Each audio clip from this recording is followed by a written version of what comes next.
Did Luca Doncic get us for Christmas, ladies and gentlemen? A nice 50 bomb in the win. What did Mark Cuban get you for Christmas? A lump of fucking coal. Okay? This team, oh my God. A 50-point explosion for Luca Doncic is what's needed to beat the Rockets. We're going to talk about it because holy shit, man. What Luca did tonight was special. Special. He's the best in the world. Cheers.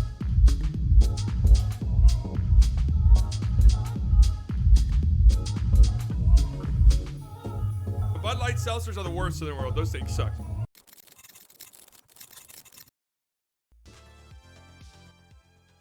All right, let's talk about it. Let's discuss it.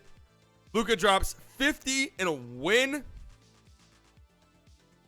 50 point, 17 of 31 from the field, 6 of 12 from deep, 10 of 12 from the free throw line, 10 assists, 3 steals, 8 rebounds. Did have 7 turnovers, right?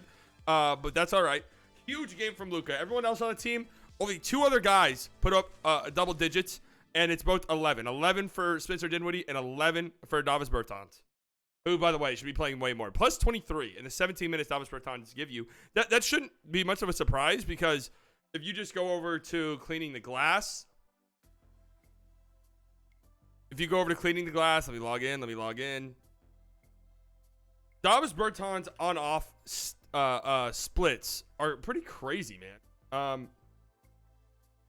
The Mavericks, this is going back to when the Mavericks traded for him.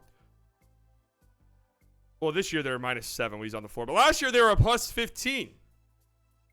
Only 89 minutes this year. Yeah, we'll throw that out. But the Mavericks last year were much better when Davis Bertans is on the floor. And whenever you're going to, I tweeted out this screenshot because the Mavericks, this was an ugly-ass game. Like, there's no two ways around it. This was an ugly, hideous performance for the Mavericks. Their third quarter was a disaster. I tweeted this out. This was their shot chart about 5 or 6 minutes. No, maybe even longer than that, into the third quarter. All threes, only 1 attempt inside the arc, and they only made 1 shot. Like, it was so ugly. If you're gonna shoot that many threes, why not give Davis Bertans some more run? I don't really get that. But either way, Luka went off 50 points. I mean, it was amazing. He was special. Here's the dagger right here. 2-point game with 22 seconds left. A lot of different directions the game could go at that moment. But boom, Luka for the 50 bomb. He's mean mugging. The dagger. Here's a replay of it on a catch and shoot, which feels like he's been better at that, huh? But how about this moment right here? How about this? Look at this dribble move by Luka. Oh my heavens, that is insane. Look at the Rockets bench. Look at the Rockets bench. Who was that? Who's that? Holy mother of God, man. He had a special game. This is the greatness of Luka, man. It just is. He is a special player. I think he's the best in the world. I think he's the best offensive player in the world, bar none. Like what he does consistently is crazy. The load that he carries. And, I mean, there's a beautiful little one-legged fadeaway right there. How about that? Here's a 3. He went 6 of 12 from deep. The three-point shooting is there. Like, it's back for Luka. I like it a lot. How about this one right here? Dirk Nowitzki's getting his jersey retired. I'm sorry, not his jersey retired. That's already happened. But his statue unveiled on Sunday on Christmas morning. And to celebrate, Luka's giving him the classic Dirk one-legged fadeaway. Beautiful. Beautiful. And again, 10 assists as well, which is kind of crazy because it feels like he either scored or assisted on every single point the Mavericks had, it felt like. But, man, what a game by Luka. A masterful performance, a masterclass, if you will. Really impressive stuff. Really impressive stuff for Luka. Again, nobody else really showed up. 11 for Spence on 3 of 8. He had some big shots, though. There's a big 3 right here. Like, I swear to God, it feels like Spencer never misses catch-and-shoot threes. I don't know what it is. This feels like he always makes them. Big shot right there. And Bertans was really good for you. Bertans hit some big shots. Here's one right here to give the Mavericks a 3-point lead with 7:20 left. Beautiful. Great pass by Luka, by the way. How about this one right here? Mavs up 1 with 3 minutes left. Bertans. I don't know what Şengün's doing there. But Bertans knocks it down. I mean, big shot after big shot for him. Christian Wood had 4 blocks. Didn't think Christian Wood was very good offensively tonight, but he did have 4 blocks in this game, so you got to give him props there. Had some impressive defensive moments. I think defensively you played pretty all right, actually, especially down the stretch. got a little bit lucky. The Rockets just kind of shit their pants at the end of this game. But in either way, Christian Wood, again, 4 blocks. Yeah, did you win the rebounding battle? Oh, you only had 34 rebounds compared to their 45. You did turn the ball over 14 times. I think is a little bit above average for you. Another game, right? So here's 2 in a row. The Mavericks win without shooting 40% from 3. We've looked at that number before. I think they're 10-0 whenever they shoot 40% or more from beyond the arc, which kind of makes sense, right? You shoot that well from 3, you're probably going to win the game.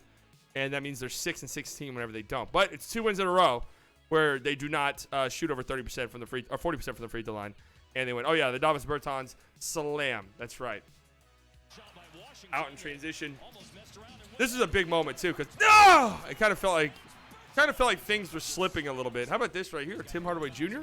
You got to look at that block by McKinley Wright, by the way. McKinley Wright made some nice plays in the game. Lob. Oh. Hey. How about this play by McKinley Wright? How about this hustle play? That is a crazy play right there by McKinley Wright, who got a lot of minutes. Yeah, Davis Bertans does have some loud dunks. Yeah, the Mavericks shot 88% from the free throw line. You love to see that. Only 3 misses. Look at 2 of them. So you absolutely love to see it. I thought the Mavericks got a bad whistle tonight. I know they only shot 1 less free throw, but man, it felt like the Rockets. It felt like there was 2 different whistles tonight. So I'm just happy the Mavericks pulled out the win. Obviously, yes, I understand, right? Oh my God, they have to like Luka 50 piece just to win the game. I get that. And that does suck. And Mark Cuban, I mean, there's a lot. This roster is bad. Like, it's just straight up bad. Reggie got hurt. Hopefully he's all right. That was a nasty collision. Tim was terrible tonight. 0 of 7 from 3. 2 of 13 from the floor. I don't really have much to say about anybody else, really. Frank had 4 turnovers in 12 minutes. But Luka Doncic is on your team. So he's going to hide a lot of your flaws whenever that guy is playing on your team. But for the Rockets, I thought Jabari Smith Jr. was great. 24 points, 10 of 17, 3 of 8 from deep. He had some big shots. Really, I think he had like 1 3 at the end. That was just kind of a prayer. So you can kind of take that out. But he had some big shots in this game for the Rockets. I thought he was really good. 14 for Kevin Porter, just a quiet night. Barely even noticed him. Jalen Green, 23, 6 of 17 shooting, but he did have 12 free throw attempts, which is crazy. So, Shane Goon had a really good start to this game and then just kind of went dead silent towards the end. But everybody on the Rockets starting 5 scored 10-plus points. So you have that. You compare that to the Mavericks, where only 3 guys scored in double digits. One of them scored 50. The other 2 scored 11. So this roster's, I mean, we know what it is. It has its flaws, its major flaws. And obviously, you know, it needs to get fixed. Like, having to rely on Luka 50 bombs to beat the Rockets isn't the best case scenario. But now you are a game above 500.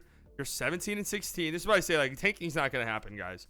Tanking's absolutely not going to happen. I actually think there was a report earlier today that said, like, the Mavericks are going to try to make moves to salvage their season. So tanking's not happening. But, you know, we look at the roster. You got LA, who's super beat up on Christmas Day. You've got the Knicks, who are rolling right now. But you got them at home. You have Houston, San Antonio, Houston. So here's a perfect opportunity for you to really kind of, you know, maybe be 5 games over 500 whenever you get to this really tough stretch where it's Boston, New Orleans, the Clippers, Portland twice, you know. So a really good stretch of games here for the Mavericks for them to sort of start to get their footing a little bit. And hopefully, you know, January, February, they can really hit their stride like last year. I'm just hoping by that point they're not too far back in the standings. So a game over 500. You know, the West, you're a little bit lucky because the West is pretty wide open right now. You're the 9 seed currently. You're 3.5 out of the 1 seed. And you're only a game and a half out of the 6 seed. So, we'll see, man. Luka Doncic is really him. He's really that guy. He's the best player in the world. He's the best on the planet, okay?